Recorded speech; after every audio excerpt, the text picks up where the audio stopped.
Isa sa pinakamurang 5G phone na nailabas nitong 2025. You can get this as low as 4,500 pesos only.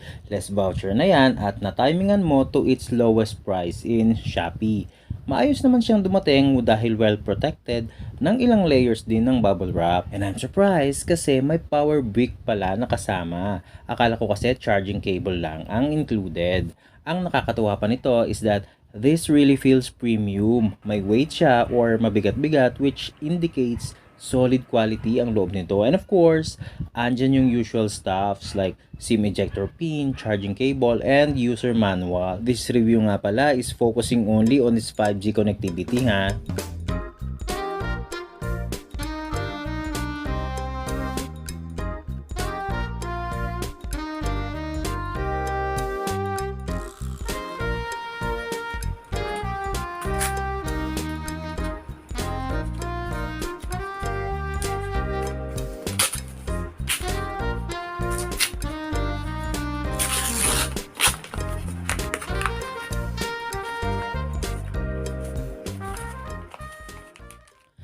Speed test na tayo using Google. Ang gamit nating SIM is Dito SIM. Just for context, ang pinakamabilis na SIM dito sa aking area is Smart Network. Next lang si Dito.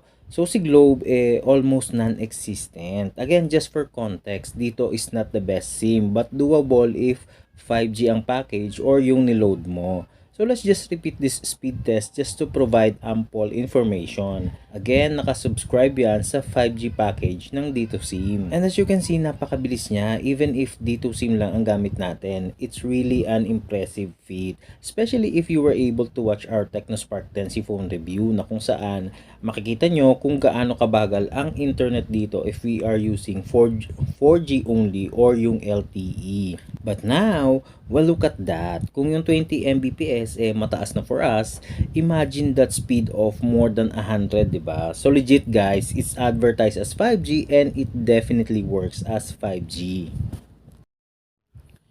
Again, purpose or context. 4 or 5 years ago, ang mga 5G phones nasa around 13K pataas ang presyo. Now, they are offering it for as low as 4,500 pesos. Sabihin na nating 5K yan. So, di ba, if it's just a matter of connectivity you're after, this phone definitely got you for an amount na abot kamay talaga in today's environment. Napakahalaga naman talaga ng connectivity. Andiyan na ang work from home, online classes or courses, research purposes, and of course, entertainment. Kung dati ang load natin is pang daily lang or 3 days, 7 days, ganyan. Ngayon, it's getting down to 24/7 na. So, it's really a normal thing na we are always online. Unfortunately, even after many years since the pandemic, yung 4G or LTE connection dito sa area ko is the same lang na napakabagal. Kaya for me, it's really 5G or nothing kasi wala ka talaga magagawa sa 4G dito sa amin. Sa ibang bagay naman, gaya ng photo and video capability, ayos naman siya. Alam naman natin na pag Samsung phone, maganda naman talaga ang output in terms of the photo and video. And this one nga, maganda talaga ang output compared sa mga phones on this price range. So that's really an added bonus.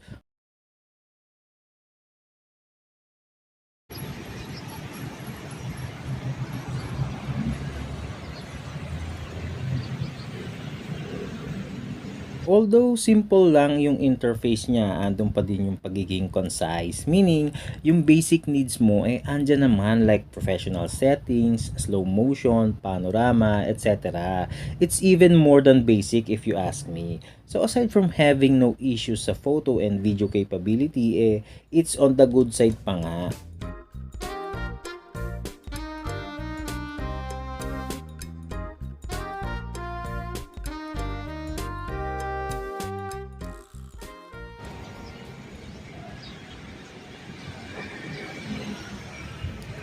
In terms of watching videos naman, specifically sa YouTube, up to 1440p naman siya.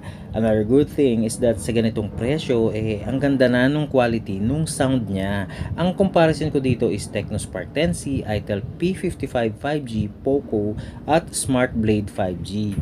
Ito pa lang yung not only malakas yung sound, may certain quality din.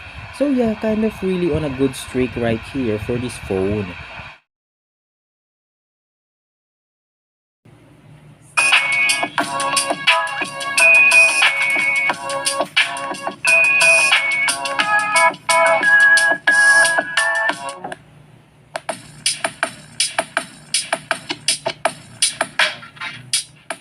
Another good thing is nasa 25 watts na yung power brick niya and it charges faster compared sa ibang phones on this price range. Of course, being a Samsung phone, may Play Store na din siyang kasama. Even has Gemini pre-installed. Mga modern features, apps, or settings, present na din sa kanya like QC code scanner, side fingerprint recognition, etc. Ang storage niya naman is expandable up to 1.5 terabytes. Ang pinakamalupit sa lahat yung software update nito. As per post, it has a 4-year security updates. So dyan pa lang, kabog silang lahat, 'di ba? And of course, gaming. Again, this is something that exceeds my expectations kasi compared sa mga phones na na-review na natin before, it seems na may kalamangan ito. Mas smooth ang kanyang gameplay, hindi nagkakanto-kanto, walang lag, ganyan. Yung tipong ang dami ng ganap sa game, smooth pa din yung graphics niya. It is something that really surprised me kasi nga, yung mga previous phones na na-review na natin, pag yung eksena sa game, heavily demanding na sa graphics, like mga anim na kayong nagbabarilan dyan, at naghagis ka pa ng grenade, gumamit ng score streaks, at napakaraming movements na, yun na yung part na magkakanto-kanto yung graphics. Pero dito, kabog, smooth na smooth pa din. Pero dito lang yan sa Call of Duty ha, dyan ko lang naman siya tinest. Hindi naman talaga kasi for gaming ang purpose natin. And again, this is for connectivity. More on pang research, pang occasional social media, and entertainment. So at this point, shut up muna ako para marinig nyo din yung raw audio from the game. So if malakas ang audio mo, you might want to tone it down kasi unedited yung audio nito at baka mabigla ka sa lakas.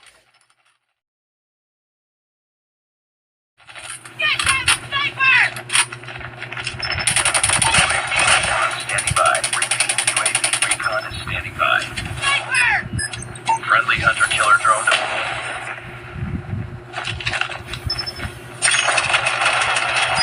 Predator missile on standby. Sniper down!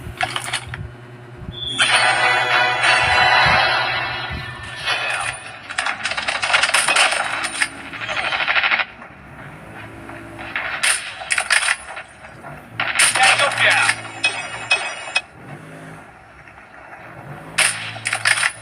Target down! Hunter-killer drone ready for deployment. Enemy in sight. Friendly hunter-killer drone deployed.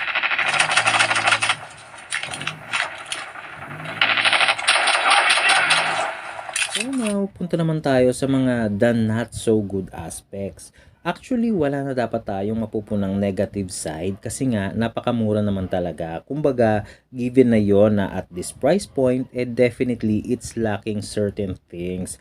However, just for the purpose of laying it out to you guys, babanggitin ko na din para di ka naman mabigla. Well, at least yung mga napansin ko lang ha. And again, this is for me lang.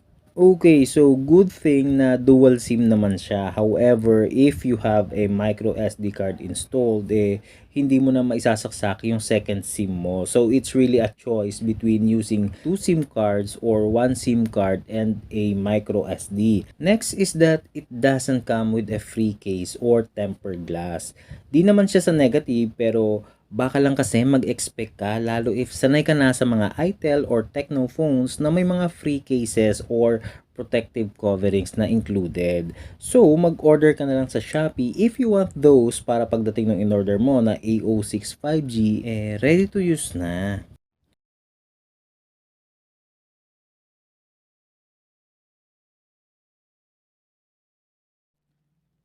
So ayun lang, basically yung mga not so good aspects niya napakadali namang solusyonan or something na tolerable naman given this price point. Bottom line is that mas lamang yung magagandang bagay. So if this is something that suits your needs, nasa description lang yung ating Shopee link para mas madali mong mapuntahan yung product. See you in our next episode. Bye!